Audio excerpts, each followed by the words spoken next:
En este trabajo analizaremos y desarrollaremos un estudio de caso sobre la historia de una menor de 12 años, quien llamaremos M, hija de una familia desplazada de Buenaventura, en diciembre de 2010, y que 2 meses atrás fue raptada por hombres armados. La última semana, antes de dejarla a unos kilómetros de donde vivía, fue víctima de abusos y quedó en embarazo. Durante 3 meses, su tía ahorró para enviarla a Bogotá para que su hermana mayor la llevara a que le practicaran una interrupción voluntaria del embarazo, ya que había escuchado sobre una sentencia de la Corte que despenalizaba el aborto en Colombia. Y además, porque la madre de Emi es habitante de la calle y enferma mental. Autoridades de salud del distrito la remitieron a un hospital público. Allí fue visitada por un grupo de trabajadores sociales que le mostraron videos y gráficos de abortos con la intención fallida de disuadirla. 2 semanas después de estar hospitalizada, le dijeron a la hermana mayor que los doctores del hospital rechazaban realizar el procedimiento por razones de conciencia y fue remitida a un hogar del Instituto Colombiano de Bienestar Familiar, donde las atiende un consejero que les recordó que el aborto es pecado. La hermana se lleva a Emi para su casa para pensar qué hacer o a quién acudir.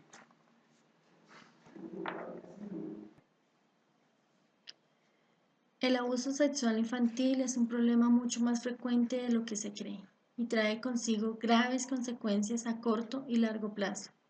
La complejidad, la gravedad de sus efectos nos lleva a desarrollar terapias que permitan resolver las dificultades y requerimientos que el caso de esta menor plantea. El propósito es obtener información, diferentes puntos de vista o datos que nos permitan llegar a una determinación sobre cómo ayudar a la menor abusada.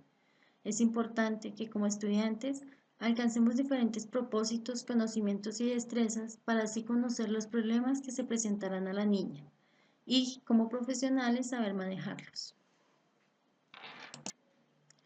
Buscamos enfatizar las terapias o talleres partiendo de la problemática específica que presenta la niña de 12 años abusada por sus raptores, desplazada por la violencia y sin padres a cargo. Se realizó un análisis del tema y de las consecuencias que deja la violación. Puede estimarse un número de situaciones que van a afectar la vida del abusado, comprendiendo los aspectos psicológicos y sociales, y causando un trauma perdurable. Asimismo, cabe recalcar que las consecuencias que se suscitan no solo son para la menor afectada, sino para la familia y la sociedad.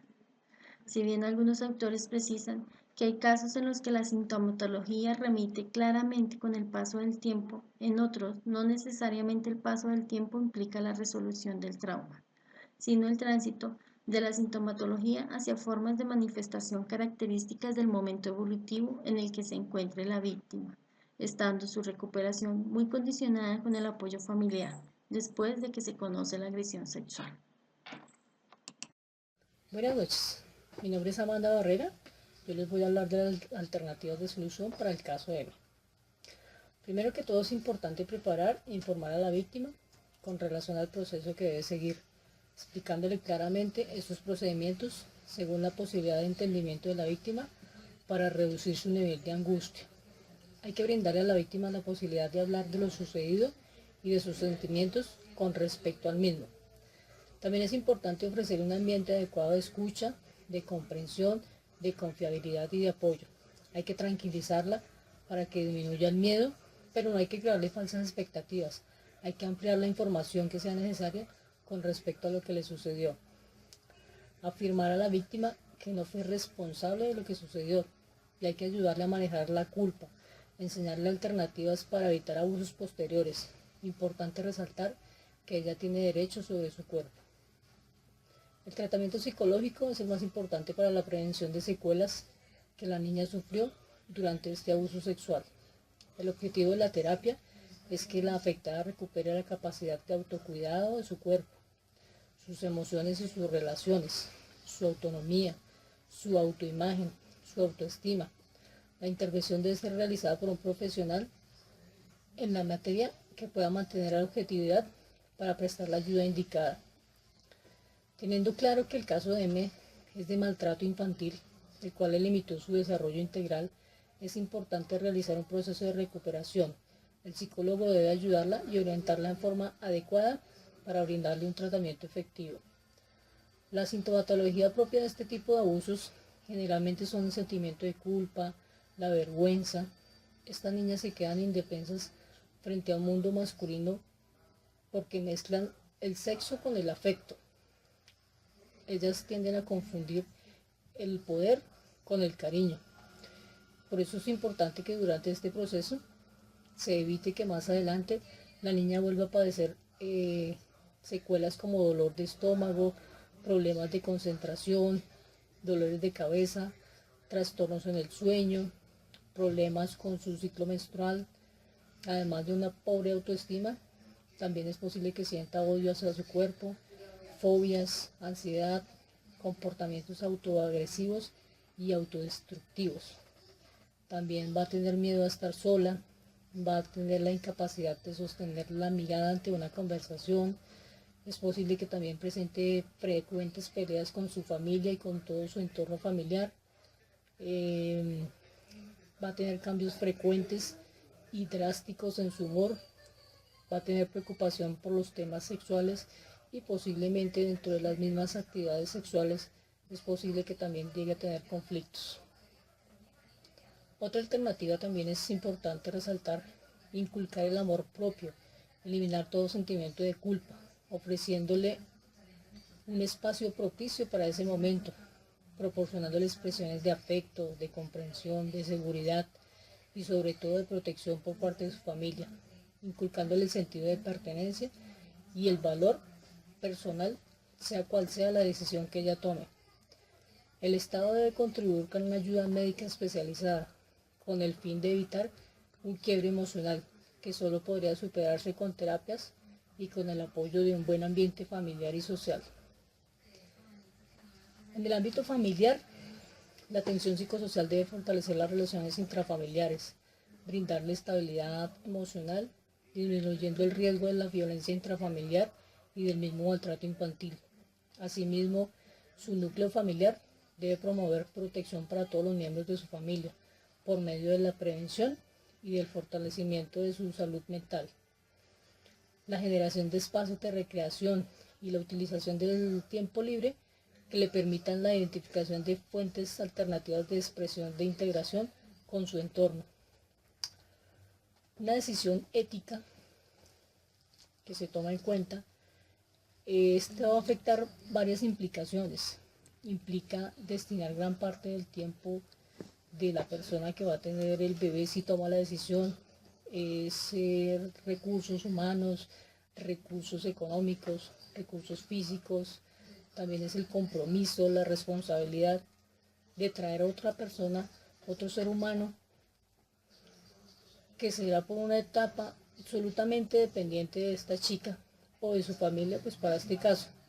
Los millones de mujeres que practican el aborto porque no tienen condiciones materiales o físicas o recursos económicos para crear un niño, muestran un sentido ético más desarrollado que otras que prefieren abandonarlos.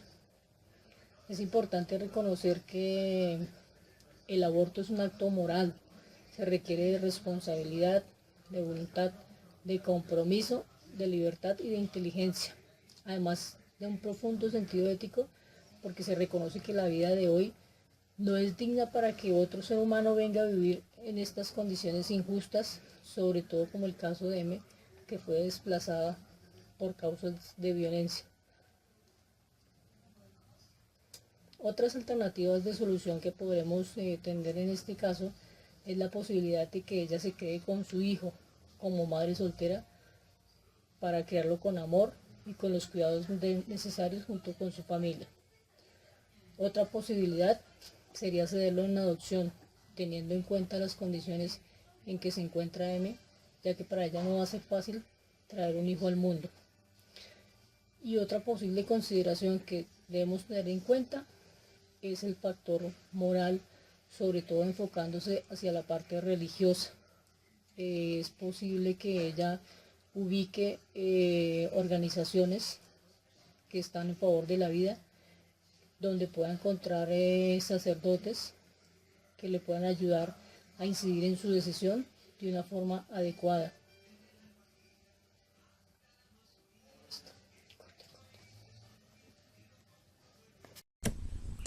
Buenas noches. De acuerdo al curso de ética y al estudio de casos realizado durante todo el proceso, nuestras conclusiones son las siguientes. Primero, según la teoría de Kohlberg, nos enseña que la moral es un conjunto de principios, valores y costumbres adquiridos sobre el entorno en que estemos. Es subjetiva y tiene varias etapas de acuerdo al crecimiento o evolución del individuo. Segundo, por otra parte, la ética analiza y explica los comportamientos morales de los seres humanos, promoviendo los derechos de las personas y rechaza todo acto que agreda la dignidad humana. Tercero, Adela Cortina nos deja como conclusión que hay diferentes personas con diversas formas de pensar y diferentes propuestas, pero en la sociedad debe existir mínimos de justicia. La justicia es un valor que debe ser una exigencia. Cuando se dice que es injusto, no solo se dice que no se aprueba, se dice que no debería ser ni para uno ni para nadie, como lo ocurrido en el caso de M, que presenta varios problemas e injusticias. Cuarto, no debemos juzgar el actuar de los demás.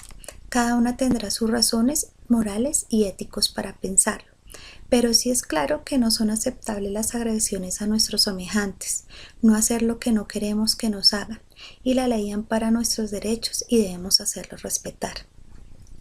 Quinto, este trabajo nos dejó la reflexión de la importancia de profundizar en los casos de estudio, el consultar las teorías o bibliografías recomendadas con el fin de dar un análisis justificado y argumentos sólidos sobre lo que se quiere hablar. El leer e investigar nos permite ampliar los conocimientos para poder sustentar nuestras opiniones. Sexto, pudimos apreciar que este ejercicio es como una práctica profesional, donde encontramos obstáculos y desafíos frente a los cuales podemos ser indiferentes o enfrentarlos con toda la consecuencia que implique. Séptimo, este curso nos permitió dar un primer paso para enfrentar las dificultades y los diferentes problemas que se presentan en nuestra sociedad. Además de analizar, podemos saber como profesionales qué hacer y qué soluciones plantear. Octava, esta práctica nos permitió darnos cuenta de los diferentes puntos de vista de cada participante y cómo cada uno va generando más preguntas y diferentes soluciones a esta problemática que es el abuso, y más en el caso de una niña menor de 12 años.